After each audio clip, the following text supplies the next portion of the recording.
boa tarde também a todos vocês. Eu me chamo Aisla Barbosa, eu sou aluna do 5º semestre e também sou bolsista do grupo PET. E hoje, neste último PET Promove deste semestre, eu vou apresentar para vocês sobre o câncer infanto-juvenil e tratamentos, quais as repercussões na cavidade bucal. Eu fui orientada pela professora doutora Fernanda Vizioli, a qual já deixo meu agradecimento. Vamos dar sequência. Então, nessa apresentação, a gente organiza a normalidade até a neoplasia, de uma forma mais breve e clara, a diferença entre as neoplasias benignas e malignas, sobre o câncer infanto-juvenil, os tratamentos, as repercussões sistêmicas e locais, um relato de caso e a conclusão.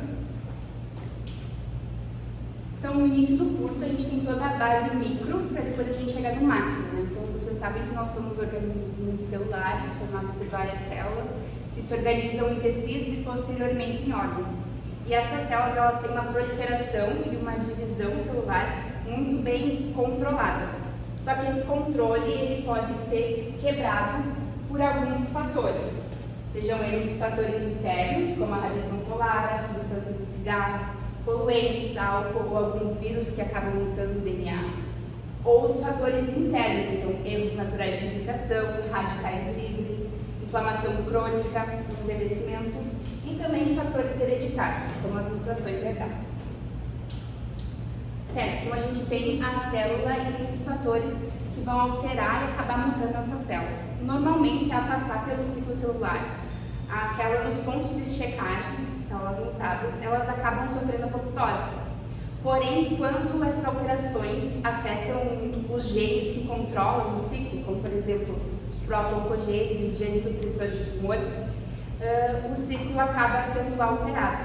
Então, os proto-oncogenes vão atuar como oncogenes, acelerando o ciclo celular, e os genes supressores de tumor, que são os freios do ciclo, vão ser inativados. Então, nós não temos freio e temos um acelerador. Com consequência, nós vamos ter um ciclo celular muito acelerado e essa mutação de células, dessas células mutadas, vai ser aumentado. Então, o acúmulo dessas células alteradas, mutadas, vai formar uma neoplasia. Então, o que seria essa neoplasia?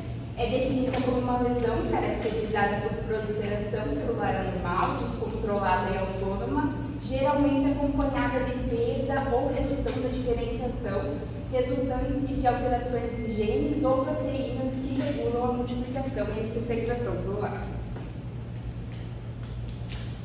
Então, nós vamos ter ainda as neoplasias benignas e malignas, sendo que as benignas, elas não causam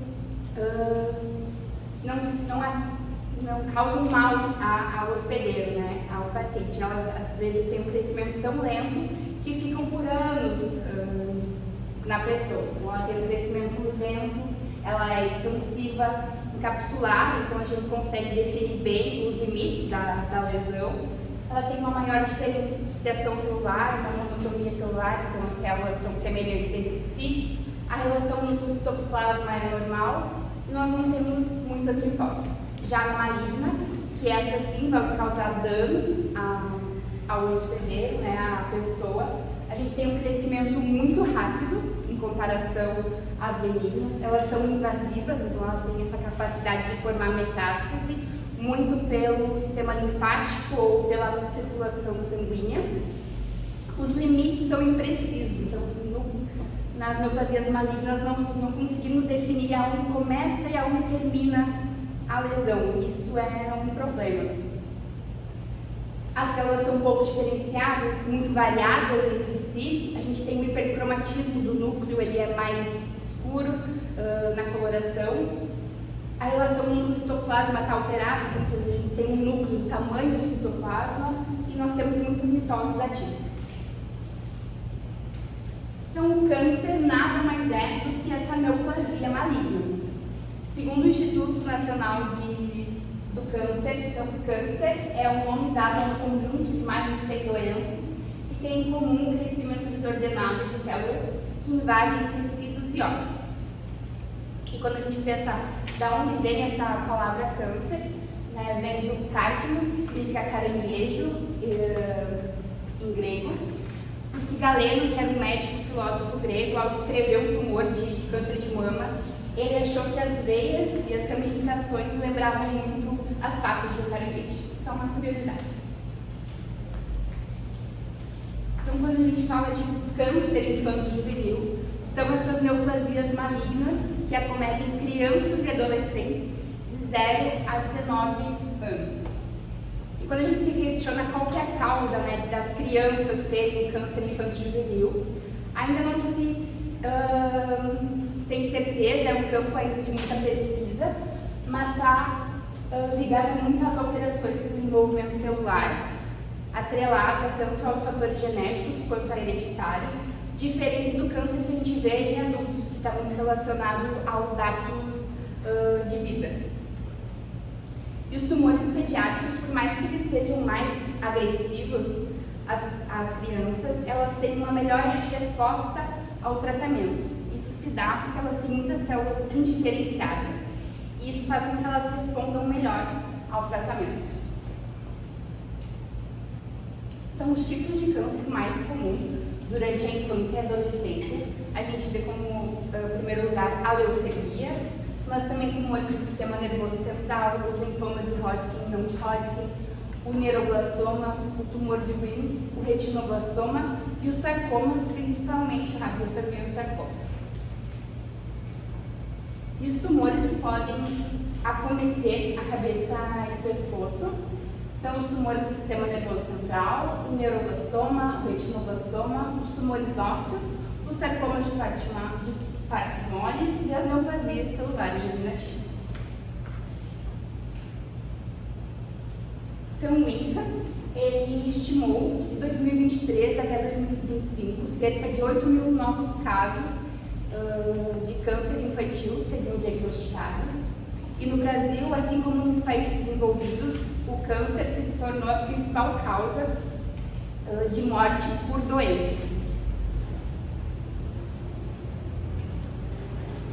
Então, quando nós falamos de sobrevida e de mortalidade, a gente sabe que com um diagnóstico precoce e com um tratamento adequado, consegue-se ter uma taxa de cura muito elevada, mais de 80%. Isso se dá muito à boa resposta que as crianças têm ao tratamento. Mas também a principal causa da mortalidade ainda é o diagnóstico tardio, visto que os sinais ou os sintomas durante a infância podem acabar passando despercebidos. Então, nós sabemos que os tumores hematológicos, né, como a leucemia, eles têm uma melhor taxa de cura, e os tumores do sistema nervoso central, eles têm um prognóstico um pouco mais desafiador. Então, aqui é um card que foi produzido pelo INCA, que tem os sinais de alerta para o câncer infantil, né? Então, a gente vê palidez, alguns caroços, dor de cabeça, inchaço abdominal, e esses são sintomas que por muitas vezes acabam passando batido, a criança tem uma imunidade mais baixa, então é necessário ter um controle e uma atenção um pouco maior. Então, quando nós falamos de tratamento para o câncer, nós temos as opções de cirurgia, transplante de medula óssea, quimioterapia e radioterapia. Às vezes eles podem usar de forma isolada, né, cada um sozinho, mas geralmente eles são usados de uma forma mais combinada. Então, nós podemos usar quimioterapia e radioterapia, fazer a cirurgia e posteriormente fazer uma radioterapia ou uma quimioterapia.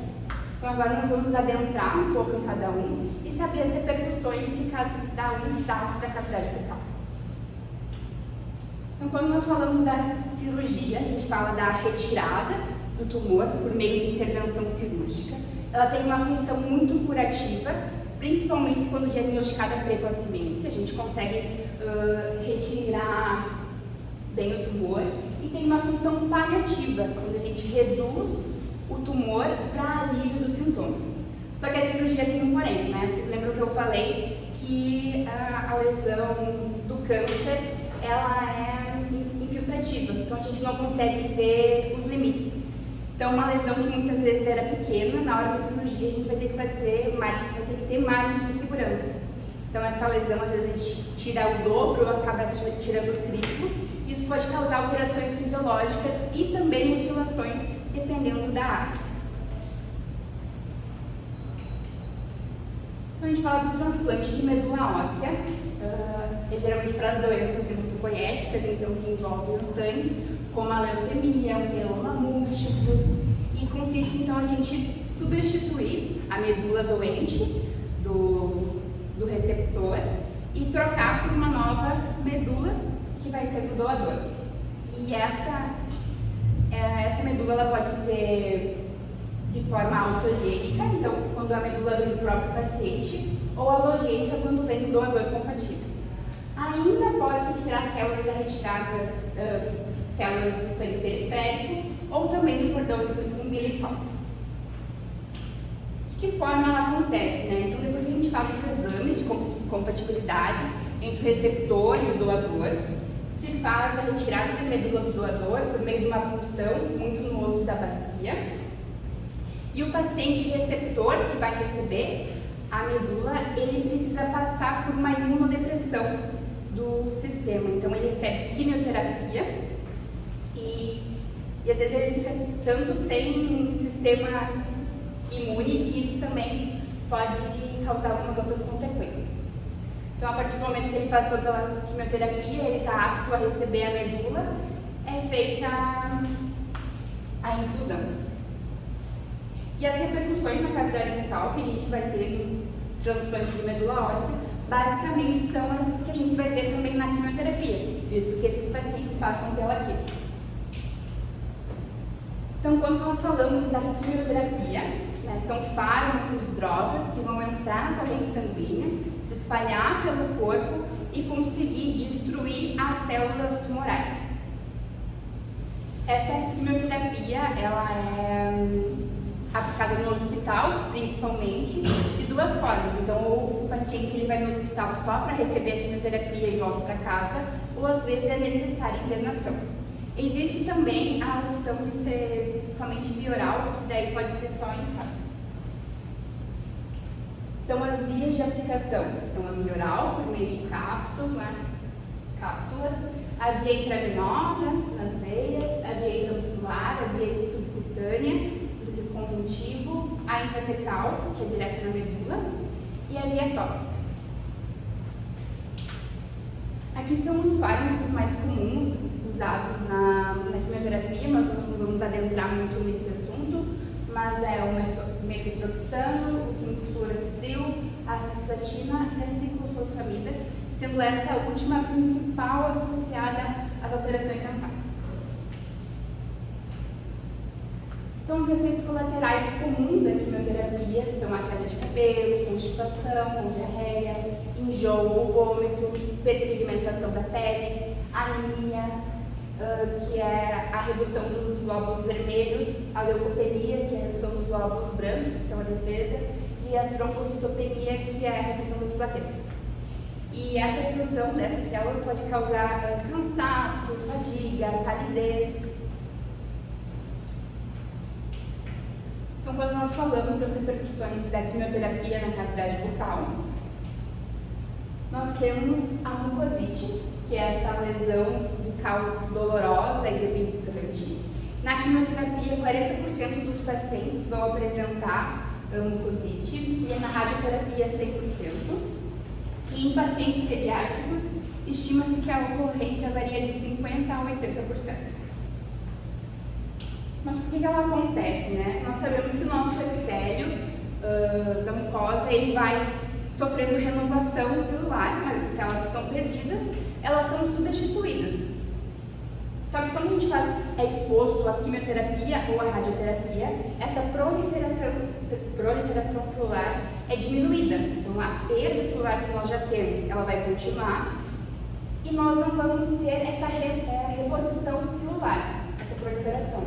Ou seja, nós vamos ter um epitélio fino e frágil, sendo assim a mucosite. Então, ela é dividida em graus. No grau 0, ela não se faz aparente. No grau 1, a gente vai ter uma área eritematosa e um desconforto. No grau 2, nós vamos ter a área eritematosa um pouco maior e um desconforto ainda maior, talvez dificuldade na alimentação. No grau 3, nós vamos ter a área eritematosa e a ulceração, então a dieta ela vai ser mais líquida. E no grau 4, ela vai ter uma úlcera mais severa e uma incapacidade de se alimentar. Então, como eu falei, os sintomas mais comuns é a dor, a queimação, o desconforto, e vai piorar ao comer alguns certos alimentos. Então, o paciente vai ter dificuldade para comer, para falar, para higienizar. Isso vai aumentar os riscos de infecções secundárias e pode levar a uma interrupção do tratamento. Por exemplo, a gente tem uma úlcera muito severa, o paciente está passando por quimioterapia para fazer o transplante. A úlcera se torna um foco infeccioso, então muitas vezes esse transplante não pode acontecer devido a uma mucosite. E nós também vamos ter alterações dentárias na quimioterapia. Então aqui eu trouxe 2 fármacos e como eles atuam. Então a vincritina ela vai inibir a secreção da matriz de colágeno pelos odontoblastos durante a formação dentina. E a ciclofosfamida ela vai ligar o DNA durante a fase S da mitose e vai resultar numa apoptose precoce, prejudicando a formação da dentina e das estruturas reticulares. Só que essas alterações vão depender muito do tipo do fármaco, da dose, que vai ser definida conforme o tipo de lesão, também a localização e também da idade. Estima-se que as alterações dentárias são mais frequentes nas crianças menores de 5 anos, porque elas têm mais proliferação de células troncos dentárias durante esse período. E as alterações que nós mais vamos encontrar vai ser a genesia, que é a falta do dente, a microdontia, a hipoplasia e as alterações radiculares. Então aqui é uma tabela de um artigo que mostra, tem os fármacos, nós não vamos entrar nessa questão, mas que mostra o número de alterações que nós tivemos. Então teve hipoplasia, teve microdontia, teve mudança da raiz e teve hipodontia. Quando nós falamos na radioterapia, então é um tratamento que vai utilizar as radiações, né, raio-x, alfa, beta, para destruir as células tumorais, impedir a multiplicação. Ela vai eliminar o tumor, aliviando a dor, o sangramento e a compressão, e o número de sessões também vai variar conforme a localização e o tipo e a extensão da doença. Esse termo GY, vocês vão ver mais pra frente, só para a gente entender, que é a medida de dose da radiação absorvida.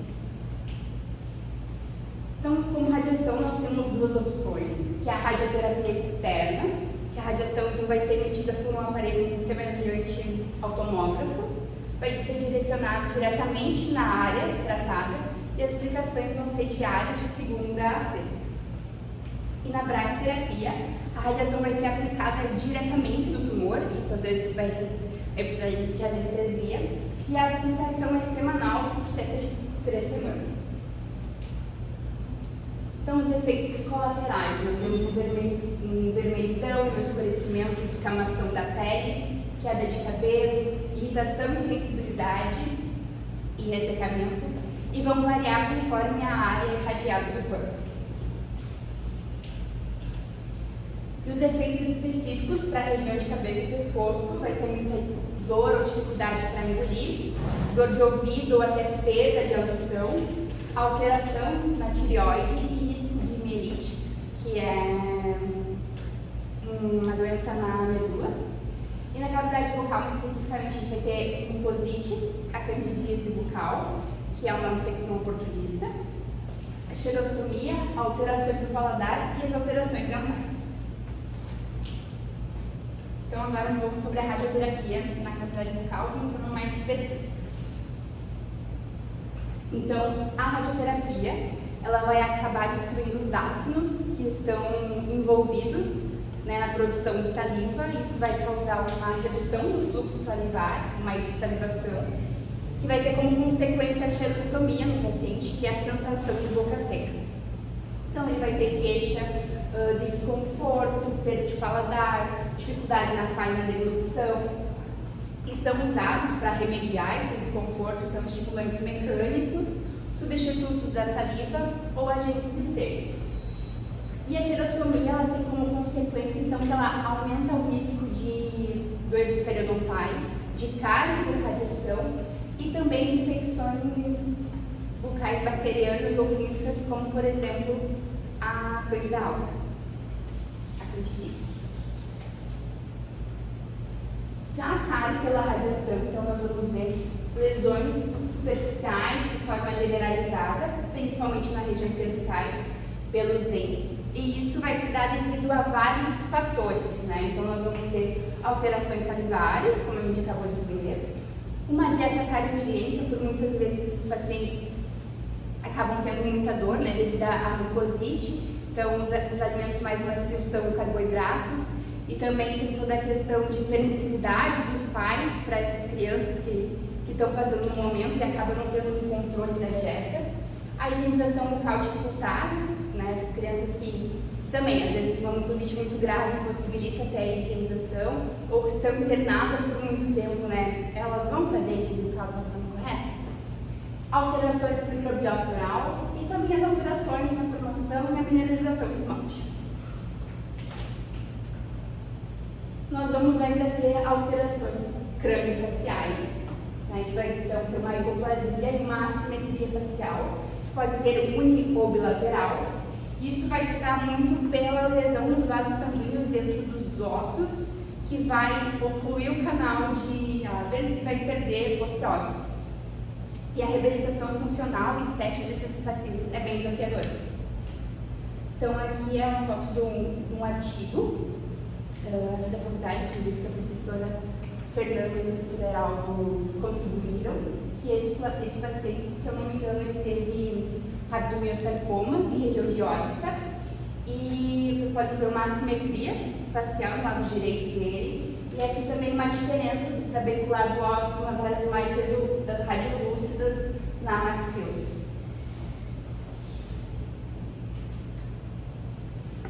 Quando nós falamos então das alterações dentárias em si, vai depender muito do tipo da radiação, da dose também e da idade do paciente. Esses danos vão ser irreversíveis ao germe, que vai alterar então a atividade mitótica dos odontoblastos e a maturação dos ameloblastos. Com 10 Gray, a gente já pode causar danos irreversíveis no paciente. Sabe-se que é aumentada quando ela é superior a 20, mas geralmente em cabeça e pescoço se usa entre 40 a 50. E isso pode vir a causar, então, microdontia, agenesia, hipoplasia, hipocalcificação, hipomaturação do esmalte, o retardamento do crescimento dentário, maloclusão e falhas na risogênese. Então, aqui novamente uma tabela que nos mostra essas crianças que passaram por radioterapia e tiveram então agenesia, microdontia, displasia do esmalte, xerostomia e também hipoplasia dos tecidos, hipoplasia óssea, dos tecidos. Essa daqui é uma radiografia de review. Então, nós vamos ver um pouco dessas alterações. Então, aqui a gente vê as raízes pontiagudas curtas, então essa alteração de raiz. A gente vê a hipodontia, então, que é a agenesia, a falta do germe. Esses são molares descidos, né? A gente vê a ausência do germe. Aqui é a microdontia, dente menorzinho em relação aos outros. Aqui são outras fotos também da hipomineralização de esmalte. A gente vê que nessas áreas são a falta do esmalte, né? Visto que afeta a secreção. A microdontia de uma forma clínica.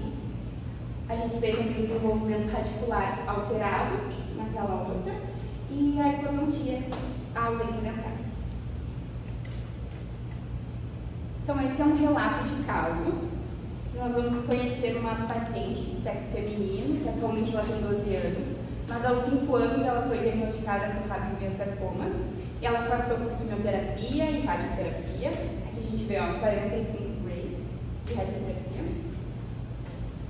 E aqui são as alterações que ela teve, as sequelas, né? Ela teve uma formação radicular extensa em todos os dentes superiores, em 44, 45 e 47 também, a gente consegue ver alteração da parte da raiz, microdontia do 43. Ela teve hipoplasia de esmalte, no 46 aqui ele tem a nova, a gente consegue ver naquela parte mais na cúspide mesio-lingual. Ela teve também os caninos posicionados em infraonclusão. E essas alterações são todas compatíveis com a agressão à odontogênese durante a infância pela terapia do tratamento quimioterápico de radioterapia. Então, durante o tratamento oncológico, ela fez acompanhamento odontológico e ela fez, então, laser terapia para prevenção de mucosite, utilizou a saliva artificial e gel fluoretado neutro. E ela fez um segmento odontológico, então com consultas periódicas a cada 3 meses. E atualmente ela usa um aparelho ortopédico funcional para evitar a reabsorção reticular. Então não tem como eu falar sobre câncer infantil sem falar do Instituto do Câncer Infantil de Porto Alegre. Eu já deixei meu agradecimento à Deise Maria, que me recebeu prontamente lá no Instituto. Nós conversamos, ela me explicou. E o Instituto então, funciona mais como um ambulatório. Ele é ligado aos hospitais aqui de Porto Alegre. Então, ele oferece atendimento odontológico, de nutricionista, de psicólogo, de fonoaudiólogo, de assistente social, para essas crianças que estão em tratamento do câncer e também para o pós-tratamento. E além do serviço para as crianças, eles têm todo um suporte às famílias, principalmente as que vêm do interior, que abdicam da vida praticamente, né, para vir para Porto Alegre, para oferecer o melhor tratamento para o filho. Então, tem doação de cesta básica, tem doação de roupa, para dar todo o amparo à família. Então, eles fazem um trabalho muito importante e muito relevante para essas crianças e também para essas famílias. Então, qual que é o papel do cirurgião dentista frente ao diagnóstico de câncer infanto-juvenil? Então, antes de iniciar o tratamento, vai se fazer todo um exame extra e intraoral. Solicitar também uma radiografia para a gente ver como está a dentição dessa criança. Identificar focos infecciosos, que é um fator bem deve ser levado em consideração e se iniciar os tratamentos. Fazer uma profilaxia, então fazer raspar se precisar, se tem alguma restauração, fazer tudo isso antes. Fazer a orientação então de higiene bucal e também manter o acompanhamento. E durante o tratamento, então, ter sempre indicações de uma escova macia, de evitar as passas com lauril sulfato de sódio, que podem causar irritação na mucosa, né, principalmente que essa já está mais sensível devido ao tratamento. Cuidar sempre do uso de flúor, devido à maior probabilidade, né, das cáries. Cuidar da hidratação labial também com os antifúngicos, visto que nós já vimos o risco de infecção oportunistas. E também o cuidado com a dieta cariogênica. E também no pós, o cirurgião dentista tem um grande papel, porque vocês viram essas alterações, então nós temos que manejar essas sequelas. Então é necessário um acompanhamento desse paciente com o cirurgião dentista de uma forma mais atenta e prolongada do que talvez nós teríamos que ter. Então, esse é um artigo, já chegando agora na parte reta final. Ele fala basicamente sobre o uso do sorvete para reduzir a mucosite oral, que ele está fazendo transplante, você sabe que quem passa por transplante de medula tem que passar por quimioterapia, uma durante quimioterapia. E o sorvete ele vai ter um efeito crioterápico, que é o mesmo efeito que o gelo tem. Então, muitos pacientes durante a quimioterapia são orientados a colocar o gelo na boca para reduzir as mucosites. E isso se dá pela vasoconstrição do gelado. Então, como a gente tem um vaso constrito, a quimioterapia não vai chegar tanto na cavidade bucal e nós não vamos ter tanta mucosite. E eles fizeram essa pesquisa para ver se o sorvete funcionava da mesma forma, e ele funciona. Só que eu queria trazer o ponto de que, então, essas crianças, né, que estão passando por um tratamento tão invasivo, muitas vezes dolorido, crianças que muitas vezes são tão novas que não entendem a dor que estão sentindo ou o que estão passando, a importância da gente tornar esse tratamento um pouco mais tranquilo, né? Um pouco mais útil. A gente sabe que toda a clínica que envolve a odontopediatria, ela é mais lúdica e eu acho isso muito importante. Então, ao mesmo tempo que o uso do sorvete é muito legal, torna o tratamento um pouco a gente está em contraponto também que o sorvete ele é açúcar, né? Então ele está como um alimento catogênico. Então aí entra a importância do cirurgião dentista numa equipe multidisciplinar para ver se esse paciente ele pode fazer essa adequação, né, do uso do sorvete, se a gente consegue encaixar. Então, concluindo, a gente viu desde a neoplasia, um pouco do câncer infanto-juvenil, vimos os tratamentos, vimos então que a quimioterapia e a radioterapia, elas causam alterações temporárias, como as mucosites, por exemplo, mas elas vão causar também alterações permanentes. E alterações permanentes essas têm consequências funcionais e estéticas.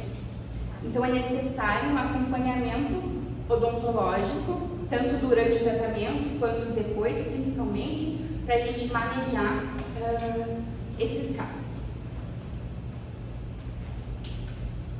Aqui são as minhas referências. Eu agradeço a atenção de todos, agradeço novamente a Prof. Felicioli, que me auxiliou nessa apresentação. Muito obrigada pela presença de vocês. Eu sei que final de semestre é corrido, então obrigada em dose dupla. Isso. Estou disponível para possíveis questionamentos depois. Obrigada.